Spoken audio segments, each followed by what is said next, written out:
पिता से राजनीति के गुर सीख जोधपुर की सड़कों पर वोट मांग रहा नौजवान उतना ही लोकप्रिय है जितने करीब 4 दशक पहले राजस्थान के मुख्यमंत्री अशोक गहलोत हुआ करते थे। आज जोधपुर की गलियों में इस नौजवान के चर्चे हैं और चर्चे हों भी क्यों ना, ये बिल्कुल अपने पिता जैसे ही हैं और उनके दिखाए नक्शे कदम पर ही चल रहे हैं। जोधपुर से इस बार वैभव गहलोत कांग्रेस के प्रत्याशी। जोधपुर की जनता का मिल रहा भरपूर प्यार। वैभव गहलोत ने जोधपुर सीट से भरा नामांकन।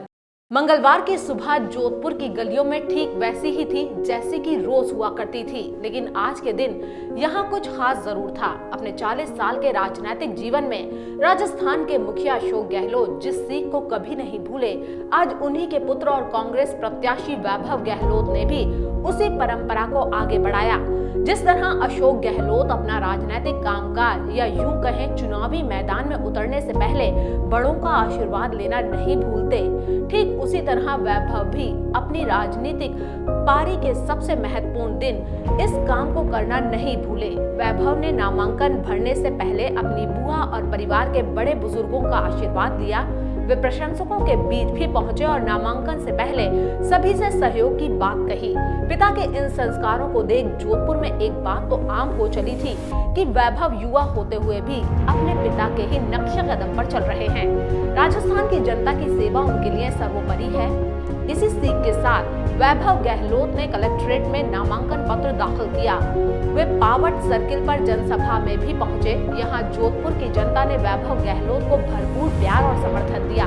इस दौरान वैभव के समर्थन में CM Ashok Gehlot, deputy CM Sachin Pilot और राजस्थान प्रभारी अविनाश पांडे ने जनसभा को संबोधित किया।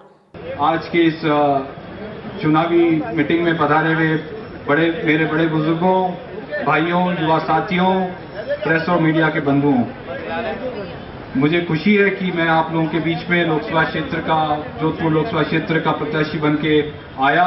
ये आप सब लोगों की भावना थी, जोधपुर लोकसभा क्षेत्र की जनता का आशीर्वाद था, समर्थन था। मेरे साथ तमाम जो हमारे सीनियर नेता हैं लोकसभा क्षेत्र के, उनका मेरे ऊपर आशीर्वाद था, समर्थन था। और तमाम जो जोधपुर लोकसभा क्षेत्र के कार्यकर्ताओं की भावना को देखते हुए हमारे राष्ट्रीय अध्यक्ष आदरणीय राहुल गांधी जी ने मुझे आप लोगों के बीच में उम्मीदवार बना के भेजा है।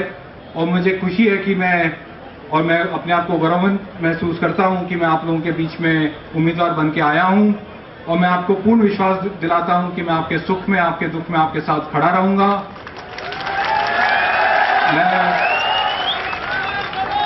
मैं आपको विश्वास दिलाता हूं कि मैं आप लोगों का अगर आशीर्वाद रहा तो दिल्ली में आपकी आवाज बनूंगा, और ना केवल दिल्ली में बल्कि राजस्थान की जो सरकार जयपुर में बैठती है वहां भी आपका वकील बनूंगा। माननीय गहलोत साहब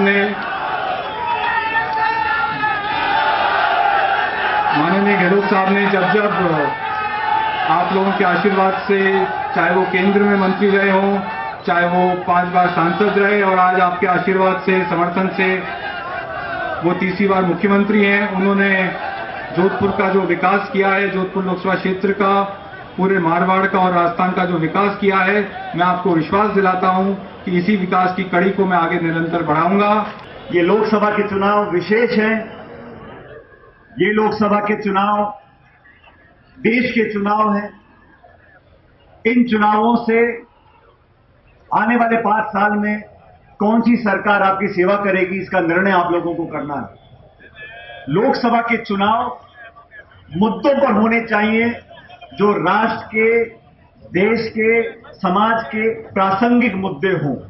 और इसी को देखते हुए राष्ट्रीय अध्यक्ष राहुल गांधी जी ने हमारी पार्टी का जो मैनिफेस्टो जारी किया है, जो जनता से हमने वादे किए हैं, वो वादे हैं जो आम जन के जीवन को प्रभावित करते हैं। भारतीय जनता पार्टी ने 5 साल में सत्ता में रहने के बाद कल जो घोषणा पत्र जारी किया है, उसमें भी 2022 में ये करेंगे, 2023 में ये करेंगे, लेकिन पिछले 5 साल का लेखा जोखा मोदी साहब को, अमित शाह जी को देना चाहिए था।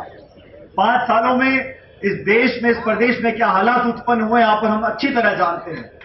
आज राजस्थान की जनता का मैं बहुत आभार प्रकट करना चाहता हूं कि 3 महीने पहले जो विधानसभा के चुनाव हुए, आप सबके आशीर्वाद से हमारी पार्टी जीती, कांग्रेस की सरकार बनी। उसमें जोधपुर लोकसभा क्षेत्र का, मारवाड़ का, आप सब लोगों का जो आशीर्वाद रहा, उसी की बदौलत आज हम सब लोग आपकी सेवा करने के लिए तैयार हुए हैं। विधानसभा के चुनाव जीतने के बाद सरकार ने जो निर्णय लिए हैं, जो घोषणाएं हमने करी थी चुनाव के समय, उनको समय से पहले पूरा करने का काम किया। शायद ही किसी सरकार ने इतने कम समय में 100 दिन के अंदर अंदर 18,000 करोड़ रुपए की ऋण माफी की घोषणा, पेंशन की वृद्धि की घोषणा, बेरोजगारों को भत्ता देने की घोषणा, पानी के बिल माफ करने की घोषणा, फसल खरीद की, इन तमाम मुद्दों पर काम कर सरकार ने दिखाया है। आपका प्रेम, आपका आशीर्वाद, आपका स्नेह वैभव गहलोत के साथ रहा है, बना हुआ है। इस कारण से भी आप इतनी बड़ी तादाद में आए हैं। और मुझे याद है कि वैभव गहलोत पिछले 15 साल से जहां जहां उनको बुलाया गया राजस्थान के किसी कोने में कैंपेन करने के लिए, तो वहां गए। और उसी झलक आज आपको स्टेज पे मिल भी रही है। कई लोग इसलिए भी आए हैं तो वो उनके कैंपेन में गए होंगे। तो मुझे खुशी है कि जो 40 साल पहले जो आपने मुझे आशीर्वाद दिया, मुझे आपने भरपूर प्यार दिया, आशीर्वाद दिया, विश्वास व्यक्त किया, उसके कारण से एक लंबा सफर तय करते करते आज आपके सामने मैं खड़ा हूं। वैभव गहलोत को कांग्रेस ने, राहुल गांधी जी ने आप सबकी भावनाओं को जान करके जिस प्रकार से गांव से, ढाणी से, आम लोगों से जो भावना आ रही थी, उसका आंकलन हमारे विवेक बंसल साहब ने भी किया, पायलट साहब ने भी किया, पायलट साहब ने भी किया। उसके बाद में इस रूप में फैसला हुआ, जिसका जिक्र अभी सचिन पायलट जी ने किया आपको। सीसी की बैठक में जोधपुर से लोकसभा प्रत्याशी के रूप में वैभव गहलोत का नाम स्वीकृत हो। पापा कहते हैं बड़ा नाम करेगा, बेटा हमारा ऐसा काम करेगा, मगर ये तो कोई न जाने ये मेरी मंजिल